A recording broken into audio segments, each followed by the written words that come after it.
After a fantastic season opener at Snetterton, today the Mini Challenge rolls into Brands Hatch, with racing taking place on the legendary 2.4 mile Grand Prix circuit.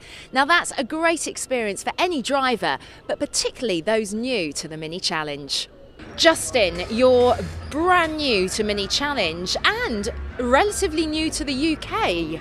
Yeah, I got here middle of March, so it's basically came over for racing specifically. So why choose the Mini Challenge? Basically, firstly, the response that I got from Mini Challenge themselves was very professional and really good service. They were very quick to answer my queries and that sort of thing, which was nice to see. Costs are very good. It's a very well controlled series. The cars are very much, the same car that you're racing against, so it brings out the talent of the driver. And it's not a big budget issue or, who's got more money to spend on fancy components and that sort of thing. So I don't have a huge budget, so it was important to me to be able to compete on level terms in spite of that. The plan was for this year, the prize at the end of the year is a subsidised drive next year in the JCW class. So plan is not going very well at the moment, but that was plan A. A friend of mine did it a few years ago, a guy called Stuart Clark, who did a stunning performance at Alton Park. I was racing the BMWs there. I didn't know what to do this year, and I met the team, liked the team, and frankly, it seemed like a good idea. And it's fantastic fun. It really is great fun. Now you've gone straight into the JCWs as opposed to going via Cooper class. Why is that? Well, I mean, to be honest, partly ego. I didn't want to be driving a little car compared to a more powerful car which was available. So the JCW was the way forward. And I know the guys in the JCW this year, they're competing for a prize to get a drive with the 888 team in the British touring cars, which is, that's a massive opportunity. It's really huge, and that sort of stuff is it makes it so much more exciting, and that you've got something that that you can work towards, and definite exposure that you can build up. And there's actually the outlines of a career path in motor racing, which is something I haven't experienced before, and that's really positive. Before we get on with today's racing, let's have a look at the action on the track yesterday. Well, atrocious conditions greeted the drivers as they set off to start to race one. As you can see, or rather can't, the view from Chris Smiley. In the Cooper class, it was even busier. Josh Gollin taking the early advantage and mixing with some of the JCW runners. Although Ollie Walker, riding car with now, was right on his tail as they headed down Outer Druids for the first time. On towards treacherous left-hander at Graham Hill Bend. Walker closed onto the tail of Gollin, couldn't quite squeeze through in the early exchanges, running out wide over the rumble strip. Well, Walker coming through clearways, lined up another run on Gollin as they accelerated along the Bramham Straight.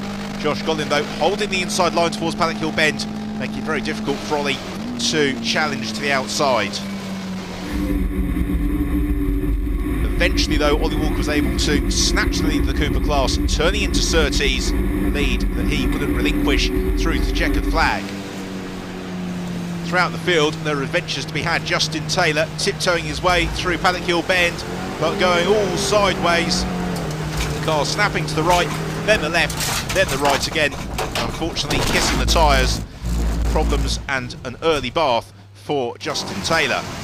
Patrick Mortimer was another driver who came a cropper, this time at Graham Hill Bend. The Team Scalextrics man derailed. All the while, though, it was Jake Packen who was leading the race overall in the JCW class from Chris Smith and Luke Cordell. Then it all got very busy going through Paddock Hill Bend. Smith ploughs through the gravel trap. Lawrence Davey also into the sand.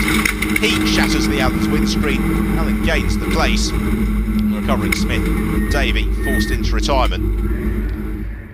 Well, through the murk, it was Jake Packen who did come through to take the win from Smith, with Luke Cordell completing the podium in the race overall and the JCW class. In the Cooper class, after that great battle, Ollie Walker claimed the honours from Josh Gollin and Gideon Cresswell. Well, the engines are revving here on the grid for the second race of the weekend. Up in front for the Coopers is Josh Gollin, and in pole position for the JCWs, it's Jake Packen. Absolutely gigantic field of cars, so this promises to be very, very entertaining indeed on the undulations of the Brands Hatch Grand Prix circuit. Always a highlight on any calendar for these drivers. So let's take a look then how they line up in full, with the top three, as we heard from Michelle, Jake Packen, Chris Smith and Luke Cordell, with Lee Allen in fourth. with Kevin O'Connor and Chris Smiley completing row 3, just ahead of Chris Callister-Russell and George Allen. It's Craig Freeman and Bob Posier who complete the JCW class runners. Then we have that gap before the Cooper class grid begins, with Ollie Walker and Josh Gollin locking out the front row from Gideon Cresswell and Shane Stoney. Stoney, who went so well at Snetterton at the opening round of the year. Justin Taylor, let's hope that his repairs will be completed as he completes the 28 car grid. They make a magnificent sight as they get ready for the rolling start here at Brands Hatch. And it's Jake Packen who surges into the immediate advantage in that black and green car. Then Luke Caudle and Chris Smith side by side into paddock, and it's Caudle in the black and yellow car who dives to the inside the black and orange machine of Smith. The pair of them run side by side, climbing up the hill towards the hairpin at Druids. Caudle's got the inside line, and possession is 9/10 of the law in the mini challenge, and therefore he is able to snatch that second position. He demotes Smith to third. Now Chris Smith has his work cut out to keep at bay and charging Lee Allen. Lee always goes well here at Brands Hatch, and he'll have his Blue Army cheering him on here today as they sprint on the Cooper straight on towards Surtees. The field all running very, very tightly together. A bit lower down the field, Lawrence Davey, part of the next train of cars, but it's Jake Packen who's trying to break clear as they come down Pilgrim's Drop into Hawthorns. Then we've got that three-way scrap going on second position. John O'Brown passes George Allen a bit further down the pack, but what about the Cooper class? This is looking very, very tight indeed as we follow Bob Posier through Hawthorns. We've got Shane Stoney and Josh Gollin running very tightly together. It's just the white car of Gollin who's clear of the red machine Stoney, and then it's Gideon Cresswell who's third amongst the Cooper class runners as we go back to the front of the JCW class with Jake Packen just clear of Luke Caudle. We ride in car with Luke now as he downshifts into Paddock Hill Bend, driving absolutely on the limit of adhesion, runs up over the curbs and then charges up Harewood Hill towards Druids. He has got, though, right on his tail Chris Smith. It means that Caudle looks to the outside of Jake Packen. He's been hung out to dry here, and Caudle tries to get through, can't quite do it. He's able to maintain that second position. Then we've got the next group of cars headed up by Kevin O'Connor. That's another very nice scrap as well. Wherever you look through this field, it's Chris Callister-Russell who's the next man along, then John O'Brown. As Caudle and Packen still running very close together, and Caudle goes through to the frustration of Jake Packen. Head down Pilgrim's Drop on towards Hawthorns, and Chris Smith and Lee Allen still very much part of this fight. So what can Jake Packen now do about demoting Luke Caudle? The pair of them absolutely on the brink through Westfield. It's equally tight in the Cooper class, and still the white machine of Josh Gollin, who's just got his nose ahead in the coastal racing car of Shane Stoney. We're in car with Ricky Page here, who goes for a very, very bold move on the Walker into Druids. Through he went. Somehow he held it together, and this, the beauty of the mini challenge. Two classes, two separate races, and two very, very tight races as we see a change for the lead. And through goes Jake Packen back to the front of the field. Luke Caudle, though, immediately looks the challenge going up towards Druids. This is the opening for Lee Allen, who looks around the outside and gives a little bit of a love tap there to Luke Caudle as Caudle's demoted to third and robustly defends the position. Luke Allen's on the grass and into the barriers, and around goes Lee Allen emphatically into retirement. And well, Luke Caudle and Lee Allen have got a very, very close rivalry. Every now and then it does spill over just a little bit. The rest of the field pick their way past the stricken car of Lee Allen. They're built very, very strongly, these mini challenge cars. So Lee, yes, he's fine, if somewhat, very irate as he stalks away. In the Cooper class, equally close though, Josh Gollin and Shane Stoney, still as they were, very, very tight. Just wonder, given the proximity of Allen's car there to the edge of the track, whether or not we might see the introduction of the mini paceman here. So they pat down right in car with Luke Caudle. He does get that slight tap from Lee Allen. He moves across the colour of his line again. A very slight ghost of a contact, but it's enough at that speed to put Lee Allen onto the grass, and thereafter it's a passenger into the tyre barriers and rotating into retirement. Lawrence Davey also having dramas at Paddock Hill Bend, skittering on through the gravel trap. Former Legends racer. Can Shane Stoney this time around pick his way past Josh Gollin? He looks to the outside of Gollin as they arrive into Hawthorns. Josh, though, has got that car in all the right places. Shows just how wide you can make a mini Cooper when you really want it to be. Also, Ricky Page and Gideon Cresswell having excellent scrap as well for third in the Cooper class. And Walker is in fifth, from Hamish Brandon sixth.